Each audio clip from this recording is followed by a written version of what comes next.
Yes, thank you.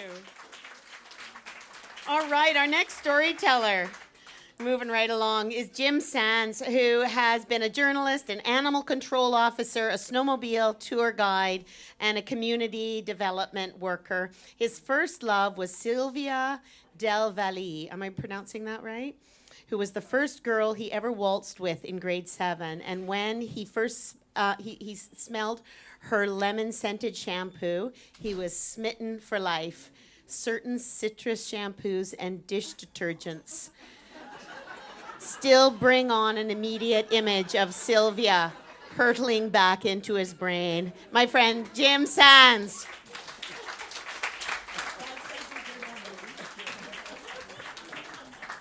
All right.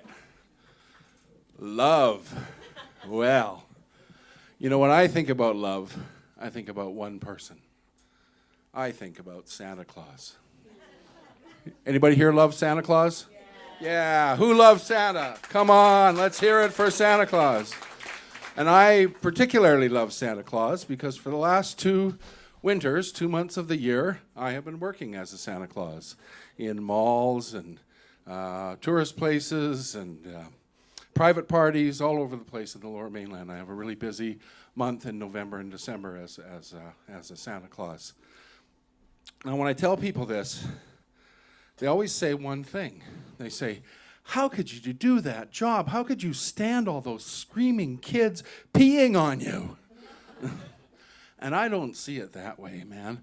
I see the kids as being my teachers, as being just fabulously wonderful. If they're mad at you, they're mad at you. If they're in love with you, they're in love with you. They're just so totally and absolutely in the moment wherever they want to be. Now, I have spent thousands of dollars on therapy. I've spent workshops, weekends. I've read 100 books, all on this theme about living in the now and being in the moment. And here there are in this situation. These people are the people that are living in the moment. They're scared, they're scared. They're crying, they're crying. They have to pee. Well, they kind of pee. And that's the way it is. And that's a beautiful thing, let me tell you. Now, I have yet to experience the Santa hat trick.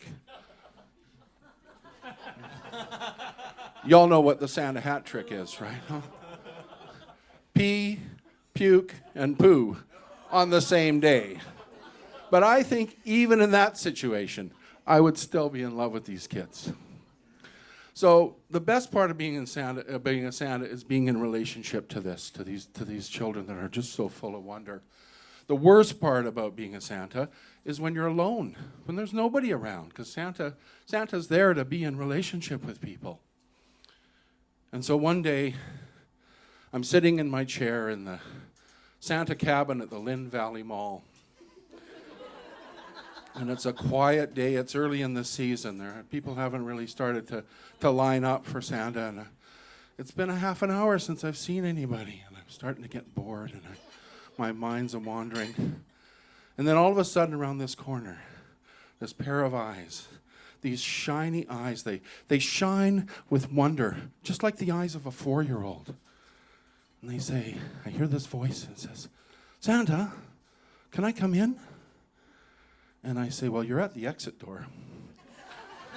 But as long as there's nobody in line, why don't you come right in? And so she bounces in the room and she sits down right beside me, right on the stool beside me. And she looks up at me. She says, Santa, can I sit on your knee? And I say, of course you can sit on my knee. Anybody can sit on Santa's knee. And she says, I'm not too old? And I say, no. You see, even though her eyes were shining like those of a 4-year-old, this was a full-grown woman. She was maybe a little bit younger than me, almost my age. So she hops off the chair, hops onto my knee. She gives me a big sloppy kiss on the cheeks. And she throws her arms around me and she hugs me really tight. And she sighs. She says, oh, Santa, this is going to be my last Christmas. So I start to hug her back, but I realize that what I'm hugging is not her, it's her downfilled ski jacket. And I get through the down-filled ski jacket, and then I'm hugging into her sweatshirt. And then I get down to her body, which is just skin and bones. And I look back, and I take a look at her, and I see her for the first time. Her hair is lifeless and stringy. Her face is ashen gray. Those eyes are shining so brightly, but every other part of her body is in decay. And I realize that whatever it is that is making this her last Christmas has taken a terrible toll on her body. I say, what's your name? And she says, well, my name's Nancy. What's yours? Well, I'm Santa Claus. Maybe you've heard of me. And she says, oh, you know, it's been so long. I used to come see Santa when I was a little girl. I knew as soon as I saw you today, I had to come and see you and have a last visit. And she hugs me again, and she hugs me quite tighter. And we just sit silently for a long while. And the moments go by, and at a certain point I start to think, that's a problem when you start to think. I'm thinking, I should know what to say. There's something I need to say in this moment, and I'm Santa Claus, and Santa Claus knows what to say, and I just decide to let that pass, and we just stand in quiet for a little while longer. And finally, just out of nowhere, these words come out of me, and I just say, Nancy, Santa loves you.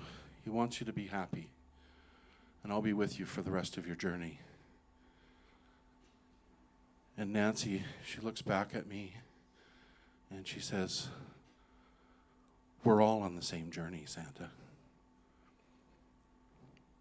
And we hold there a little bit.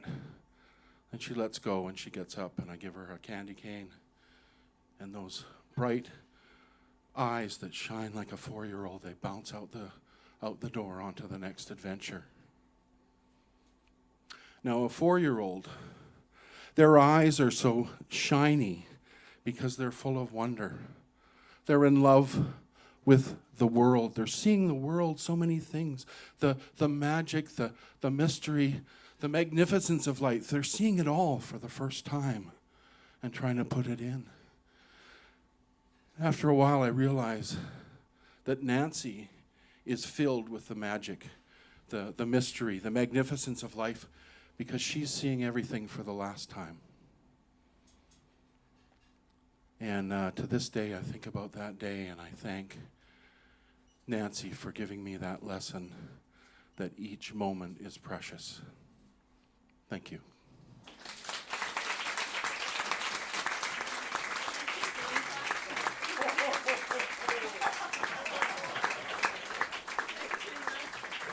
Jim Sands, thank you.